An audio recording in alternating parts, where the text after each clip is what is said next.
ഇതിന് മേലെ ഉറങ്ങാം. എന്തോ ഇത് നമ്മുടെ സ്കൂളിൽ നിന്ന് സ്റ്റേറ്റിൽ പോയി ഡ്രോയിങ് മത്സരത്തിന് ചാമ്പ്യനായ സ്റ്റേറ്റ് ചാമ്പ്യനായി നിൽക്കുന്നത്. വെക്കടാ ഇതിന് മുകളിൽ ഒരെണ്ണം.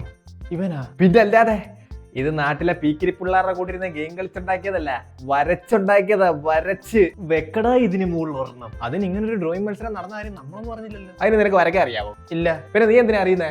വരയ്ക്കാൻ അറിയാണ്ട് ഒരു മാത്രം അറിഞ്ഞാൽ പോരായോ? ഒരു മിണ്ടരുത്. അതെ, അവൻ ആരാണെന്നാ പറഞ്ഞേ? ഇവനോ? നമ്മുടെ സ്കൂളിൽ നിന്ന് സ്റ്റേറ്റിൽ പോയി ഡ്രോയിങ് മത്സരത്തിന് ചാമ്പ്യനായ സ്റ്റേറ്റ് ചാമ്പ്യൻ. ഇവൻ ആരാണെന്ന് അറിയാവോ? ഇവനേതാ? കഴിഞ്ഞ മാസം നടന്ന ഡ്രോയിങ് മത്സരത്തിൽ ഈ സ്കൂളിൽ നിന്ന് പോയി ചാമ്പ്യനായ സ്റ്റേറ്റ് ചാമ്പ്യൻ. അപ്പൊ ഇവൻ ഏത് ചാമ്പ്യനാ? ഇത് കഴിഞ്ഞ ആഴ്ച നടന്ന ഡ്രോയിങ് മത്സരത്തിന്റെ ചാമ്പ്യൻ. ആഴ്ച നടത്താൻ ഇതെന്തോന്ന്? എടാ എന്തെങ്കിലും ഒന്ന് പറയടാ. വെക്കടാ ഇതിന് മുകളിൽ ഒരെണ്ണം. എനിക്ക് ഒരു കാര്യം ചെയ്യാം, നാളെ ഇവര് തമ്മിൽ ഒരു ഡ്രോയിങ് മത്സരം നടത്താം. അതിനകത്ത് ആര് ജയിക്കുന്നു അവര് ചാമ്പ്യൻ. വെക്കടാ ഇതിന് മുകളിൽ ഒരെണ്ണം. ഇവിടെന്തോ ആൾക്കൂട്ടം. ഒന്ന് മാറിയേ. എടാ ഇത് എന്റെ മെഡലല്ലയോ? നിന്റെ മെഡലോ? പിന്നല്ലാതെ എനിക്ക് ഓണപരിപാടിക്ക് ഓട്ട മത്സരത്തിന് 1ാം സ്ഥാനം കിട്ടിയപ്പോ കിട്ടിയ മെഡലാ.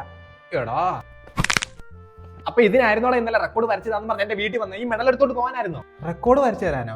ഇവന്റെ റെക്കോർഡ് എല്ലാം വരച്ചു കൊടുക്കുന്നത് ഞാനാ. അപ്പൊ റെക്കോർഡ് വരയ്ക്കാൻ വേണ്ടി ഇന്നലെ വീട്ടിൽ വന്ന് അപ്പൊ എടുത്തോണ്ട് പോയതാ ഇവൻ. ഇവന് വരയ്ക്കാൻ അറിയാലോ, പിന്നെ എന്തിനാ നിന്നെ കൊണ്ട് വരപ്പിക്കുന്നത്? ഇവൻ ഉണ്ട വരയ്ക്കാൻ അറിയാം, മര്യാദക്ക് പെൻസിൽ പോലും പിടിക്കാൻ അറിയാത്തവൻ എന്തോ വരയ്ക്കാനാ? നീ എന്റെ മെഡൽ തരാതെ ഈ റെക്കോർഡ് ഞാൻ തരത്തില്ല. പോയിക്കോ. ഇനിയെങ്കിലും വാതൂർന്ന് എന്തെങ്കിലും ഒന്ന് പറയടാ. വെക്കടാ ഇതിന് മുകളിൽ വരണം.